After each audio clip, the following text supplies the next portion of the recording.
दुर्भाग्य है सबके लिए, देश में कानून और व्यवस्था है। अब्बास कासगंज जेल में बंद हैं।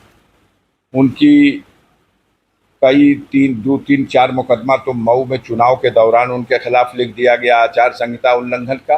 2-3 मुकदमे और उनके ऊपर हैं। जब वो नेशनल चैंपियन हुआ था, गोल्ड मेडल मिला था उसको निशानाबाजी में, तो उसने अपने लाइसेंस को, जो यूपी का लाइसेंस था, दिल्ली ट्रांसफ़र करा लिया था। उसमें क्या कमियां रह गई उसको आधार बना के एक मुकदमा, एक वहाँ की लखनऊ की एक ज़मीन को लेके एक मुकदमा, एक गाज़ीपुर की किसी ज़मीन को लेकर मुकदमा, ये सब लिखवाया गया है।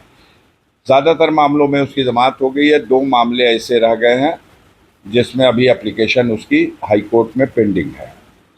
इसमें उसको शामिल कराने के लिए सीधा सा है कि पेरोल का नियम है कि पुलिस कस्टडी में किसी के परिजन की अगर इस तरह से मौत होती है तो उसके दाह संस्कार या मिट्टी में शामिल होने के लिए किसी को दिया जा सकता है। इस आधार पर हाईकोर्ट में दरखास्त दी गई, लेकिन अफसोस ये रहा कि जिस कोर्ट में ये दरखास्त पड़ी और जहाँ सुनवाई होनी थी, चूँकि वो एमएलए हैं इसलिए एमपी एमएलए कोर्ट में ही सुनवाई हो सकती है, तो वो कोर्ट उस दिन बैठी ही नहीं।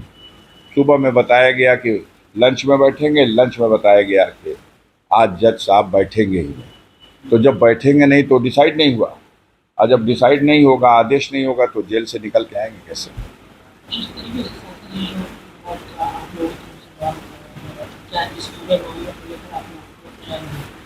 नहीं, ये तो हमारी लीगल टीम इस पे विचार कर रही है। सुप्रीम कोर्ट में एक मैटर ऑलरेडी मुख्तार अंसारी के बेटे उमर ने कर रखा है कि मेरे पिता को यूपी की जेल से किसी दूसरी जेल में शिफ्ट कर दिया जाए। और पहले भी सुप्रीम कोर्ट ने जब पंजाब की रोपड़ जेल से भेजा था मुख्तार को यूपी की जेल में, तो उस वक्त ये डायरेक्शन दिया था कि इसके स्वास्थ्य संबंधी इलाज पर गंभीरतापूर्वक जेल सुपरिटेंडेंट को जिम्मेदारी निभानी है और आवश्यकता पड़े तो कहीं भी भेज के इलाज कराना है। तो वो इस जेल स्टैंड कर रहा सुप्रीम कोर्ट का आर्डर। नया आर्डर जब ये हुआ तो इन्होंने स्टेट को नोटिस की, सुप्रीम कोर्ट ने। स्टेट ने बयारल्फी दी कि मुख्तार की यूपी के जेल में बहुत ही अच्छी सुरक्षा की व्यवस्था है। क्या क्या व्यवस्था है पूरा विवरण लिख करके दिया। माननीय सर्वोच्च न्यायालय ने उनको डायरेक्शन दिया कि ये जो व्यवस्था है इसकी फिर से समीक्षा किया जाए, और आवश्यकता किसी और चीज़ की है तो इसमें और वो सुरक्षा बढ़ाई जाए, और इस दरमियान में उनके स्वास्थ्य संबंधी सुविधाओं पर भी विशेष दृष्टि रखी जाए। उसके बाद ये हुआ है। 8 घंटे और 10 घंटे में व्यक्ति आता है, आईसीयू में भर्ती होता है, आईसीयू से वापस जेल में जाता है, जब वो व्यक्ति चलने फिरने की भी स्थिति में नहीं है। तो ये पूरा वेल प्लान्ड है और पूरी तरह से मिल करके इस तरह से ऐसा किया गया। बैठा लोते तो हमारा ये डिस्टर्ब ना होता। बैठ जाइए, हम बात कर लेंगे आपसे, इनको कहिए बंद करा दें। सर, तमाम नेता सांत्वना देने पहुंचे थे, आज स्वामी प्रसाद मौर्य भी आपके पास आए। स्वाभाविक है, स्वामी प्रसाद मौर्य उत्तर प्रदेश विधानसभा के सदस्य रहे हैं, उत्तर प्रदेश विधानसभा में मंत्री रहे हैं। मुख्तार अंसारी उत्तर प्रदेश विधानसभा में 1996 से लेके 2022 तक विधायक रहे हैं।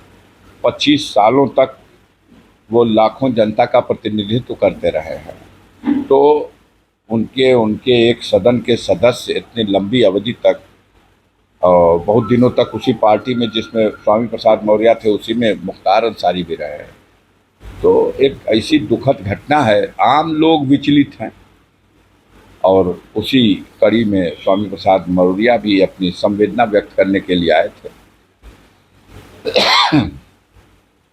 40वां कार्यक्रम का क्या स्पीच अब्बास अंसारी के लोग जाएंगे?